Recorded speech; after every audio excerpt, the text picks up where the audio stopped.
Thanks, Lou. Thanks so much for coming on the podcast today. Pleasure. So we're going to talk a little bit today about skill shortages and about your experience, but I'll let you talk about yourself first and introduce a little bit about yourself and Distinct. Fantastic. So I'm Louise Carling. I work for Distinct Recruitment. We are a specialist recruiter here in Nottingham. Our disciplines are corporate services. So you imagine finance, HR, sales and marketing, procurement, supply chain, and I've been recruiting here in the East Midlands for 20 years. I know. Wealth of experience.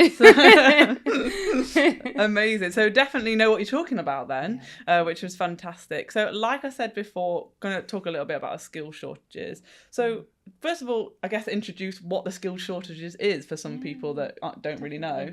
So here in the UK, we are experiencing what's known as skill shortages. So organisations will want to attract the right kind of talent for their business. And what they're finding in certain pockets is that they actually can't find that talent, that it just isn't available here in the UK. So one of the most common and best examples that I can give you are things like doctors and nurses in the UK, really clearly struggling in the UK to recruit into those areas. But it's not unique to doctors and nurses. You know, we are really struggling, particularly with the advent of AI, around hiring people with the right tech experience. And then in our own markets, in accountancy and finance, you know, coming up through fintech, those kind of organizations, the big four, the practices, they will really struggle to find some of those particular skill sets here in the UK now. And why is that? Why are we struggling to find that talent? I know it's a fact, especially as recruiters, it's really difficult. It makes our lives interesting and we have to be innovative, but why are we having a skill shortage? So the main thing that people would point to is the lack of training and investment in those areas. So for example, things like engineering, you know, the training that is needed in those areas to get apprentices up and running into those skills just isn't available in the right density, I guess, in the UK. One of the things that we're really seeing the effect of is the post-Brexit example as well. So, you know, just being able to access a more diverse workforce just looks so different now post-Brexit. And also, I would say that there's a post-COVID element to it as well, because folk have different views of what the workplace should offer them. And rightly so. You know, the draconian age of when I joined in recruitment and it was, you know, 60-hour weeks and you're in the office every day, you know, folk don't want to do those jobs anymore, do they? They don't want to be bled dry like we used to just either put up with or think was okay. And they don't want a job that they feel isn't meaningful or making a difference. So what we're seeing in terms of the why is that in a lot of the jobs that maybe are considered to be either boring or mundane or monotonous just aren't attracting talent because they're going, well, actually, that's not what the world can offer me. And they will go and find something that's more interesting. So, yeah, those couple of factors. And equally then just thinking about the reality of geographies, you know, being able to recruit outside of the UK now, just in terms of skilled workers visas and things like that, the complexity of that is so much more difficult now.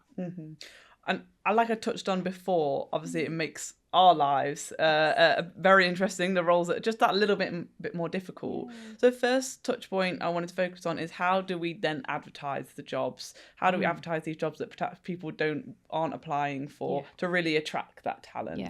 So I every time I recruit a vacancy and every time I advertise it, I think about the why. Why would somebody want to come and do this job? So when you come to advertise your roles for your organisation, put yourselves in the shoes of somebody who is maybe thinking about a move, just tentatively looking, because obviously the impact of macroeconomically, cost of living crisis, folk aren't just going to move without a lot of thought or an absolute drive to come and do that job. So for me, it's about thinking about their why. So why do they want to come and work for us? You know, is it that we've got an amazing environment here? Is it that we've got a brilliant culture? I would say the biggest reasons people will look at an advert and apply to it is that they've first seen that it will pay them in the way that they want to be paid. So being really clear with salaries and benefits is so important now. I know salaries are a real tricky one, particularly for recruiters, because we talk about parity internally and, you know, what's the impact of advertising the salary? But the reality is that person's going to apply because they think it's going to advance their salary. Progression if you can point to progression in any way in the advert, I think so many folk, when they're thinking about a move, is because they probably got to the ceiling of where they are in their current role. So they're going to want to know what's next for them. And then the other thing for me is culture. You know, I know it's so hard sometimes to get across in an advert what your culture is, because bottling that and getting across to somebody is really tricky. But I always try and say to somebody, so what made you join the organisation? Because that will point to your culture, and you can write that in your advert. I would always write authentically as well. I think now with the ChatGPT and the things that can help us write adverts, they're all really valid and all really helpful. But actually, if we're all going to use it, then nobody will see anyone's tone of voice, will they? And so writing authentically and as you as an employer, I think will really help you stand out in adverts. And I guess that is an advantage, you know, being an internal recruiter. Obviously, I know Ideagen well, I hope so. Yeah. I've worked here for 3 years now, and kind of getting that brand across through like our website and through the videos we things like we're doing now with the podcast.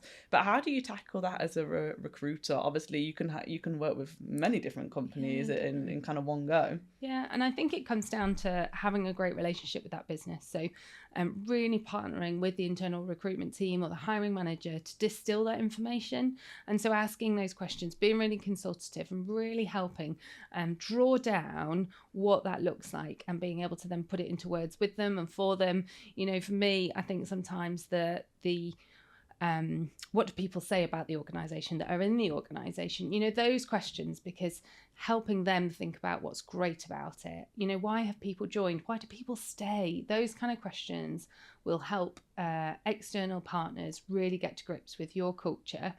I mean, I've got a massive advantage having worked in the East Midlands for 20 years. I've known people through different iterations of their organisations even. So, you know, I can point to some legacy things, and all of that storytelling is really important, isn't it? So I think making sure people get your journey, and then can tell the story themselves is really important. Absolutely. And like you said, it's being honest, you know, with what the company delivers and what it's actually like. Because different things for different people will be attractive. So you need to be honest. Absolutely. You know, that authenticity and trust, people want that from off the bat now, don't they? They've been, you know, particularly the next generation coming through, they've had so much mistruth, haven't they? They've had lots of waffle coming from folk, and they just want real, and they want authentic, and they want to hear people's truth. So do you know what, if that's not for them, then that's fine, that's great, because then when people do come and join the organisation, your retention's going to be through the roof, because they'll want to be there and they'll want to stay.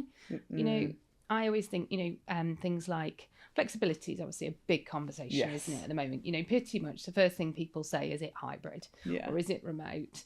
And actually, if you can only get into the office 3 days a week, there's no point in you taking a job that's on site, is there? You know, tackling those things that you might think as an organisation don't suit other people, but do it head on, has got to be better, hasn't it? Yeah. And we've had the same thing of, you know, when all throughout my recruiting days of people joining and saying, oh yeah, I can just about swing 3 days, and they get here and say, oh, actually I only want 2. No, that's not the job you've signed up for, unfortunately, and they leave. So yeah, absolutely, I completely agree with that. Talking about kind of the skill shortages, what do you think the importance is of focusing on transferable skills? Quite a difficult conversations. Obviously, you've got a manager, they want a set load of things, and you're saying there just isn't that person. That can be quite a difficult conversation that sometimes they can't quite wrap their head around, because the industry changes so quickly. The difference from 2 years ago, there's a big difference. How do you deal with trying to getting them to understand, but you could have this and you could train them up, and by the time you've trained them up, they'll be just as good as someone that you've waited 6-7 months to recruit? Yeah, absolutely. So here I use the term wildcard. So I've often had it where a hiring manager has said, you know, right, these are the things I really want in a person, and they're going to reel off their things, aren't they? Like it's right that they have a list of preferences. I get that. But I will always encourage them in a short list, and I'll say, but what about the wild card? And it's that person that doesn't obviously meet what they're looking for, but I know, because I've met them, I've interviewed them, that they are absolutely right for that organization. And then when they meet them and they do love them, then they trust you enough that the next time you go and you go, well, what about the wild cards? Or they ask to see the wild card, and they're really helpful conversations to have with hiring managers, because particularly where you say, like, you're going to present a shortlist, and devs, software engineering, there's not going to be a raft of people. But what about the wild card? What about that person with transferable skills that's got a real passion for it? You can really advocate for that person in that conversation. And it only takes a couple of wins for people to go, oh yeah, he has talked to me about the wild card. I have one actually who their hiring manager then told them that they were the wild card. So if he's listening to this podcast, he'll still like have me up, because he's like, I was the wild card, wasn't I? Because he didn't have the industry experience, but just one of the best HR practitioners I've ever met. And he's gone on to be, I'm going to tell you, like VP of HR in that organization. Because he had the right minerals, as I call it. And I speak to minerals, I speak to strengths. And I get no's. I get people that are like, no, they've got to have. Yes. It can be quite a difficult conversation, especially as recruiters, the industry, and it's about kind of educating the managers, and they think that amazing magical person is round the corner, but it might be. You might get lucky, but you could wait 6 months. Absolutely. And then often that conversation coming back to there, so what's going to make them want to join your team? Because then if it's, you've got to look at salary again, or you've got to look at flexibility again, or you've got to look at development again, then you have to loop back to those things, because something's got to change. Otherwise you're just going to get stasis in a shortlist, aren't you? And neither hiring manager nor a recruitment team want that. Especially if you're trying to fill these hard to fill roles. It's just I guess it's being adaptable, and getting your managers, your employers that you work with, to be adaptable as well. And start small, because the wins are in the ones that they go, that was a great call, yes. Like, those feel good, because you've advocated for somebody that didn't look like the 10 out of 10, but had the right qualities. Absolutely. They definitely are a win. When you can prove, just have an interview and they're like, actually, they were quite good. It's always a nice feeling. Yes. How do you go about tapping in? So we talk a little bit about transferable skills, but what about untapped markets? Because I guess as a recruitment agency, you do quite a lot of headhunting as well. So how do you reach out to those untapped markets, whether it be, I don't know, neurodiverse, returning mums? I know at Ideagen we've just signed up to be a disability and confident employer. Fantastic. And just signed up for the Veterans Covenant as well. Fantastic. So, but how do you tackle that? So headhunting for us is all about our network. For me, obviously, there's so many customers that we have relationships here in the East Midlands where, because we're preferred suppliers to them, we actually can't headhunt from them. So actually, most of what we do is around our outreach and the social channels to make sure people know when there's a vacancy available that they can come to us and approach us. So I think first and foremost, that social strategy, make sure people can see it and know it. And then working in partnership to understand, if you want to go into the market to headhunt, what is it that you're really looking for? Really making sure that you hone in on whether it's that sector experience, whether it's a certain skill set that you're looking for. And then the approach is so important. I think in my career, where it's gone really well is making sure that it is personalised. So, we all get them in our inboxes, don't we? In the emails. Oh, you've had a great career abroad. And you're like, come on, like, be specific. I worked for a recruitment firm for 9 years and later got headhunted by them, and there was no reference to the fact that I'd ever worked for them. Okay. And you're like, come on, like, try harder. Like, yeah. It's that recognizing why that person has been asked or approached about the job. So relevant skills, opportunity for progression, whatever it might be, do it well and take the time to do it. It can't just be a blanket bunch of mails, because folk are getting them all the time, aren't they? So you're not going to stand out. I think the power of somebody recommended you, but naming that person. So actually asking, at work, we're going out for a software engineer, who do you know?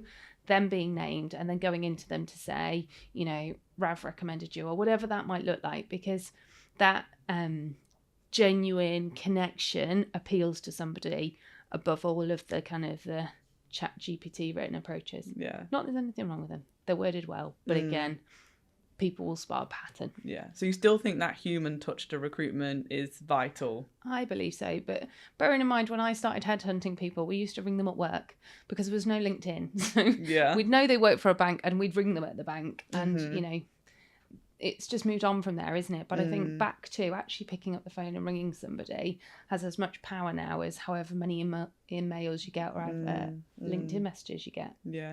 And we were just saying before on one of our other podcasts that it's important for candidates to make sure it's about value when they're doing their applications rather than quantity. But I guess it's the same for recruitment. It's about the quality of your, you know, how you reach out to candidates, how you in-mail and things like that. Absolutely. And, you know, with the advent of one-click apply and things like that, people do apply for all sorts of things. And the minute you say, so what attracted you to this opportunity?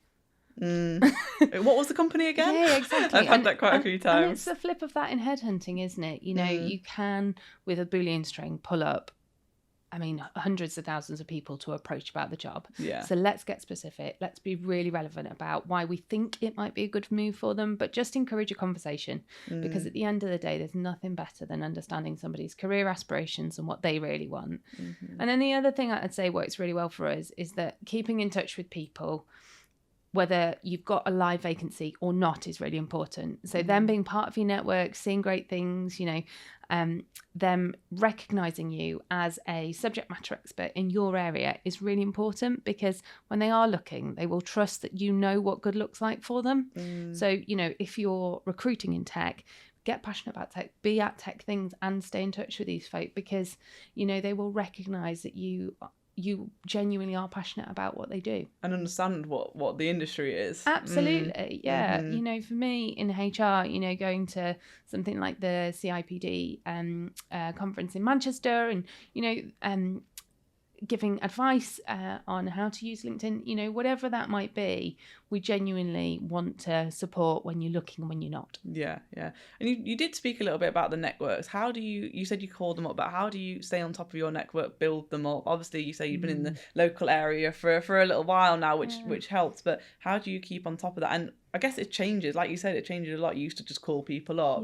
Yeah. You know, I wouldn't pick up the phone at work anymore if I didn't know who it was from. Absolutely. So, you know, a lot of people are the same as myself. Yeah. So how do you do that? Yeah. And it's the same for internal and external recruiters. Absolutely. People don't have a desk phone anymore, do they? They don't. I don't have a desk phone. It's all on Teams. I don't either. So I think one of the most important things is some of the content that you're putting out there on social, because I think particularly through LinkedIn, if you're staying relevant and sharing great articles or insights or relevant blogs and podcasts, you know, is a great way of people remembering that you are relevant and that you do what you do well. And so for me, staying on top of the network, you know, yes, I love taking people for coffees. You know, I love people coming to our offices. So we hold quarterly insights at our offices at Distinct HQ around things that are really relevant at the time. You know, you came to the one on neurodiverse hiring, didn't you? Yes. So it's those things that really helps stay connected with your network, do things that I love. I mean, I'm so energized by doing them because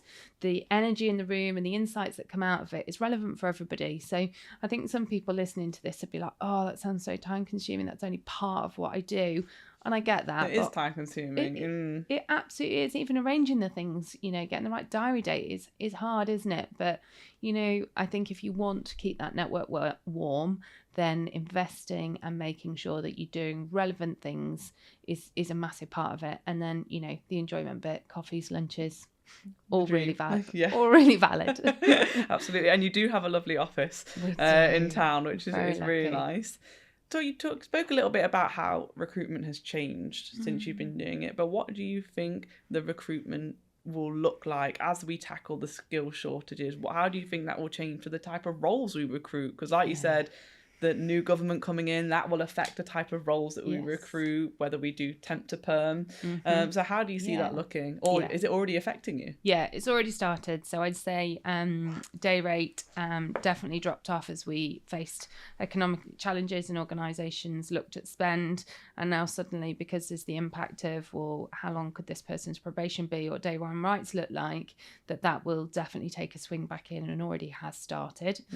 I think recruitment looks so different because of AI. You know, it's fair to say that, you know, from when I was putting CVs in the fax machine, you know, it looks so different, doesn't it? You know, I think tech coupled with the personal touch is how recruitment's going to be done well, because you can use your tech stack really well, you can use your software, you can use your LinkedIn, you know, and then be personable with it, and then recruitment will be done really well, because at the end of the day, these are still people. They are people making career decisions which affect their entire lives, don't they? You know, your job is not just part of what you do, it's a significant part of your life. And so I think recruitment is going to be really good person who invests in people coupled with a great tech stack.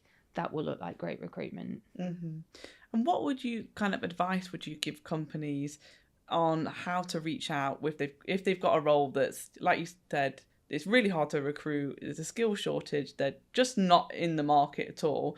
What advice would you give them to help combat this? Yeah, I would look at those untapped pools. So return to work, really good example of where we've had some wins. You know, folk that, you know, you think it's 5 days a week. Well, could you take somebody who's a 0.8? You know, I'm a 0.8 and I smash out my job.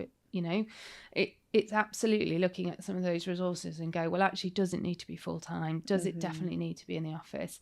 Like you guys signing up for the veterans, you know, you look at what James Timpson did with offenders, you know, just thinking about the talent pools that maybe traditionally have been overlooked, you know, inclusive hiring, really important. You know, you're talking about being part of the disability network, you know, I really do believe that if you can just be broader thinking around, right, what are the actual strengths required in this job? I think if we did more strengths-based hiring rather than a chronological, or you started as a purchase ledger clerk and now you're an accountant. I think if we did more skills, well, actually you've got a real appetite for numbers, but you're great with stakeholders, then that transferable skill set market will help us find those, you know, purple squirrels, unicorns, whatever you want to call them, that we get stuck at. I think if you could just look at the minerals required for that job, then I think the person is out there and they just might not look how you think they're going to look. And we've seen this, haven't we? You know, traditionally hiring managers might have said, oh, you know, they need to have come from a red brick university. You know, those days are so gone, aren't 3 years experience, 4 years experience. 100%. And you know, these people coming into the market now, the generations, they have such a different view on life. They've been through the recession, they've been through COVID, they are so battered and bruised that, you know, uni might not be for them. The cost of living, they've looked at the cost of going to university and they've gone, university's not for me. But have they got as big a brain and could they be brilliant for your organisation? Absolutely. You just need to look at it differently. And it's interesting because there's a book called The 100-Year Life, and it talks about if you're born after, I think it's 97, then you're going to be working till you're 100. Yeah. So some folk decide to go travelling first. They don't decide to go down the uni route. They have a hobby career. You know, none of that looks like a stakeholder wants it to look on paper. Yeah. But what about the courage that they've used to do that? What about the initiatives that they've shown? And what about the resilience? You know, these skills that we need to hire into jobs in the UK now, because the advent of tech, is problem solving and emotional intelligence. I don't think that's found in a chronological CV. I think that's found in a great interviewer being able to say, so tell me about yourself, let me understand what you've done in your career so far, and then those questions will really help us pull out the nuggets of what we can use in our organizations. When you recruit with companies, how far into the recruitment process do you go? Do you just provide the CV and then the company usually do the interview process? So we meet our candidates, so it's important for us to get to know them. You know, often, you know, you can look at a CV, you can get an idea, but until you've met that person, got to know them, then absolutely, you know, it's the game changer, because you can be a real advocate for them. So yes, you will want to interview themselves for your organisation because you know what that fit looks like. But we'll be there to support with interviews. So just making sure they understand the format, and then follow up, you know, debriefs, feedback. We're there for all of that, right through managing the offer process. You know, that's a tricky part, isn't it? You know, making sure that everyone's aligned in terms of expectations and timings, and managing emotions, and a lot of to and froing. Oh, isn't there? Yes. And you know, like the people that have a say in managing that offer. You know, one of the earliest things that I learned in a process is it's not just always that candidate's decision, is it?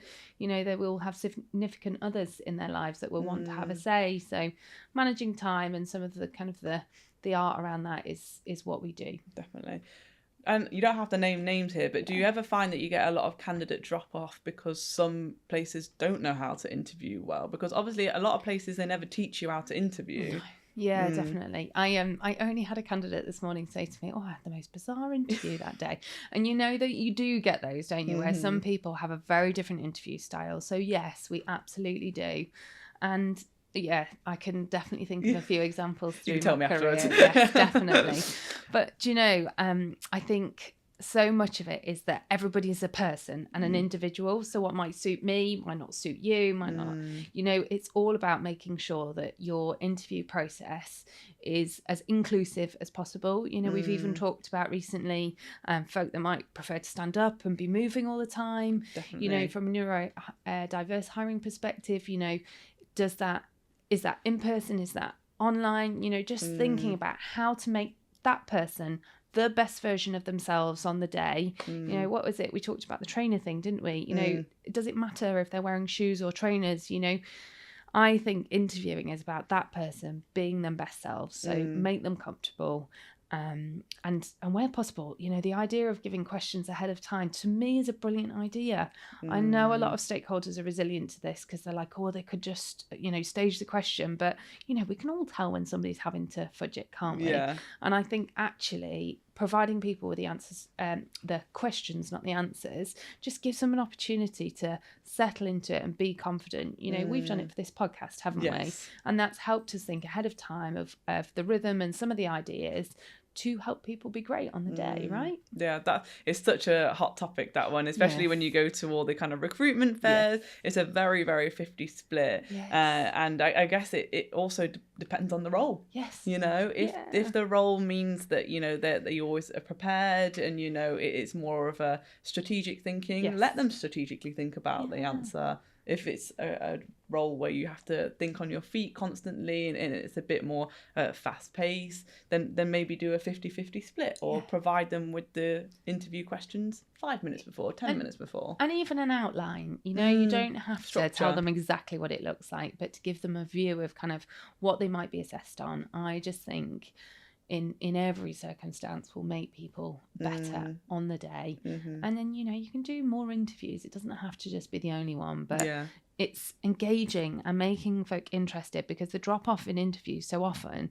is because people don't want to do that type of interview. You know, if the first one is a 3-panel interview and that's too much for them because they're like, I just want to be, you know, I just want to do this job and, you know, I don't want to ever talk to anyone else in my job. It's not probably the right fit for them, is it? Yeah. I guess it goes back to being adaptable. We did some disability and neurodiverse training about Skills Day. We do a lot here at Ideagen, and probably similar for yourself if you're doing high number. But obviously it's quite daunting, especially people that have never been into the office before, people that are neurodiverse, people who say, you know, you can sometimes have managers that you've worked with that say, oh, but they didn't look at my face, or they were looking around the room, or something like that. The eye contact thing, which is very important, or, you know, the handshake if we're going back kind of, or, you know, way back. You know, so I think it's educating the managers about, you know, is that really reflecting the skills that's needed for the role? You know, it goes back to what you said, what is actually needed. Yeah, we don't have to put people on the spot anymore and watch them squirm, do we? Yeah, I feel like those days are gone. You know, I think back to my recruitment interviews 20 years ago, and I don't know that I'd want to repeat that, that's for sure. But we're not there anymore, are we? We're about working in partnership to help somebody want to come and work in our organisations. We're in a skill shortage. Yes, we want you to come and work here. Well, let's make this bit great. You still need to be assessed. There's still a bar, but let's do that really well together. Yeah, and it's about selling especially for recruiters, about selling the company. That's I was talking before about how recruitment is a little bit similar to sales. We have to sell the company, and I guess you do that for quite a number of companies. Absolutely. EVP now is just trumping everything, isn't it? You know, making sure that you're clear in your employee value proposition so people know why they would come and join this organisation has never been more important. So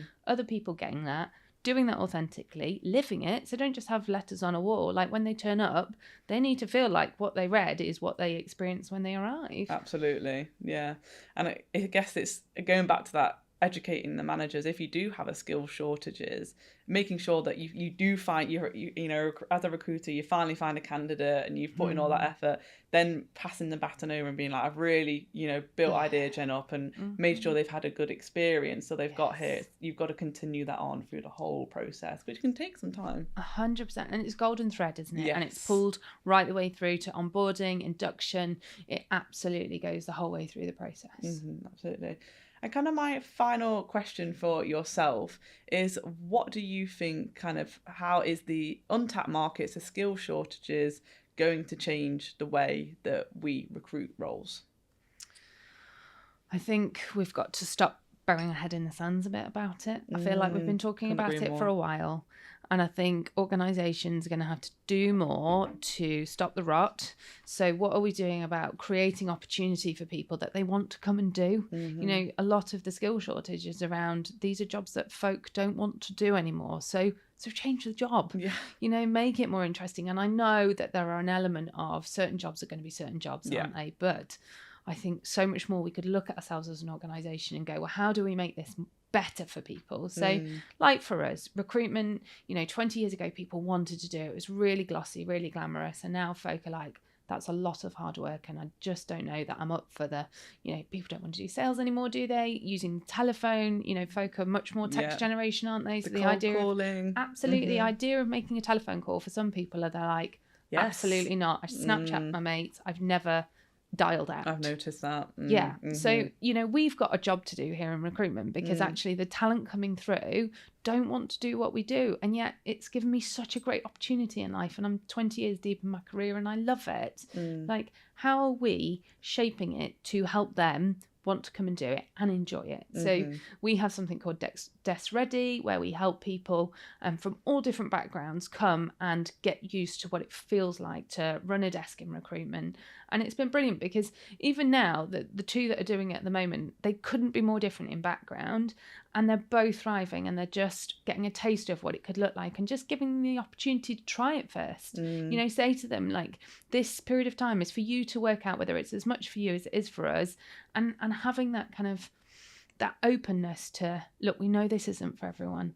And the same in our jobs and the skill shortage in the UK. We know this isn't for everyone, but let's give it a try. Let's get training behind it. Let's get some investment behind it, so you feel supported in the job that you're doing. You know, the dropout in things like secondary school teachers is massive, isn't it? You know, I get that you really can't change the entire school structure to make that a job that a lot of people want to do. But we can incentivize it better. You know, we can think about how we're making people feel in those roles, like how we're offering them career development, different things in their jobs to make the hard bit of the job more manageable. I think those things are going to be really important in stopping the rot and stopping this conversation. Why are we still talking about skill shortages in the UK? Like, I would love to have a more global agenda, you know, be able to look at that skilled worker visa and just not have to put, you know, this job doesn't offer sponsorship or something on an advert. Like, how much better would it be to be able to offer it to people from all different backgrounds? I would love that. I don't think I'm going to change any UK politics anytime soon. You never know. I don't think I understand it well enough to talk about it, but wouldn't that be amazing? That, you know, somebody could look at it and go, yeah, I definitely have the skills for that. I would love to come and do that job. I would love to see that change in the years to come. Well, fingers crossed. It would definitely be great for us recruiters. But thank you so much for your insight on all of that. Really appreciate it. Obviously, lots covered there. But I guess it's just be adaptable is the main takeaway for today. You know, candidates, employers, understand that if you want to see a change, make the change. Be authentic. Be open-minded. Get some investment behind it. Absolutely. You know, if you've got jobs in your organisation where you have a skill shortage, have a think about, well, how can I be part of the change? You know, can I go into schools and volunteer and do some STEM stuff? You know, think about why you can't find that person. And if you think about the why, then you'll get to the what you can do about it. Don't just sit there and hope that someone will your come. recruiter's going to find the purple squirrel. I mean, they will eventually, but, you know, we could definitely stop this pain in the middle by just putting in that 10% of, you know, small steps. You know, go to a Coding for Women conference, you know, do something that's a small step that will make a difference in the area of skill shortage that you have in your organisation. Perfect. Thank you. Really appreciate it.